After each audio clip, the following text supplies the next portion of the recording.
ये है question number 29 from NDA first 2026। Easy है, आइडेंटिटी बेस्ड क्वेश्चन है ये। देख लेते हैं। If cos theta equals to 1/3 then what is the value of this. अब हमें फाइंड क्या करना है, sine theta by 2 sine 3 theta by 2। अब इसको हमें कहाँ लेके जाना होगा, कॉस की फॉर्म में, कोसाइन फॉर्म में लेके जाना होगा। और वो कहाँ से जाएगा, एक CD फार्मूलाज होते हैं, CD फार्मूलाज, या फिर इसको ट्रांसफॉर्मेशन फार्मूले भी कहते हैं। ठीक है, ये 4 होते हैं, इन्हीं में से कोई एक लगेगा। हम देख लेते हैं कौन कौन से होते हैं। एक तो होता है 2 साइन A साइन B, ठीक है, 2 साइन A साइन B। ये क्या होता है, cos A minus B minus cos A plus B। ठीक है, दूसरा क्या होता है, 2 कोस A कोस B। ठीक है, इसमें क्या होगा, cos A plus B plus cos A minus B। Third क्या होता है, 2 sine A cos B sine A plus B plus sine A minus B। और एक लास्ट है हमारा, कोस आगे आ जाएगा, 2 कोस A साइन B। इसको कैसे लिख सकते हैं, sine A plus B minus sine A minus B। ठीक है, ये 4 फॉर्मूले होते हैं हमारे। अब इसमें से देख लेते हैं हमारा कौन सा लगेगा। दोनों यहाँ पे क्या है, साइन के फॉर्मूला, साइन है, साइन A साइन B कुछ ऐसा है। तो वो कहाँ दिख रहा है हमें, वो हमें फर्स्ट में ही दिख रहा है। ठीक है, साइन A साइन B। बाकी में क्या है, cos A cos B sine A cos B cos A sine B, ऐसा है। ठीक है, तो हमारा पहला ही लगेगा। इसमें हम देख लेते हैं, सिर्फ एक ये जो साइन वाला फॉर्मूला है, इसमें ही क्या होता है, कोस A माइनस B, जो ये वाला एंगल है, ये क्या है, पहले है। बाकी में देखना A plus B A plus B A plus B। ठीक है, तो यहाँ पे क्या होगा, ये हमारा लगेगा 2 साइन A साइन B वाला फॉर्मूला। इसमें क्या होता है, cos A minus B minus cos A plus B।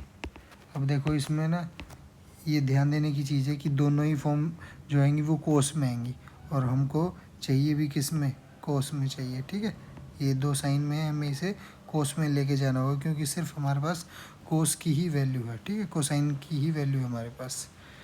तो अभी देख लेते हैं क्या है यहाँ पे, साइन थीटा बाई 2 और साइन 3 थीटा बाई 2। ये अगर मैं 2 से मल्टीप्लाई कर दूँ तो 2 से डिवाइड करना पड़ेगा। तो इसको कैसे लिख सकते हैं, हाफ कोस A हो गया हमारा थीटा बाई 2 या 3 थीटा बाई 2, कोई भी ले सकते हो, minus cos theta by 2 plus 3 theta by 2। एक चीज़ ध्यान रखना है, यहाँ पे क्या है, A की वैल्यू थीटा बाई 2 ली है मैंने, और B की वैल्यू 3 थीटा बाई 2 ली है। दोनों को इंटरचेंज भी कर सकते हैं, कोई दिक्कत नहीं होगी, क्योंकि अगर कोस में यहाँ क्या आ जाएगा, माइनस 2 थीटा बाई 2, और अगर मैं A ले लेता 3 थीटा बाई 2 और B ले लेता थीटा बाई 2, तो कोस की वैल्यू आ जाती प्लस का 2 थीटा बाई 2। लेकिन जो इसका जो ये नेगेटिव साइन होता है, ये कोस क्या पॉजिटिव भी हो जाता है वापस से, कोस थीटा, ये भी कोस थीटा। तो आप कोई भी वैल्यू ले सकते हो, A को 3 थीटा बाई 2 भी ले सकते हो, A को थीटा बाई 2 भी ले सकते हो। ठीक है, तो इसको हम हटा देते हैं।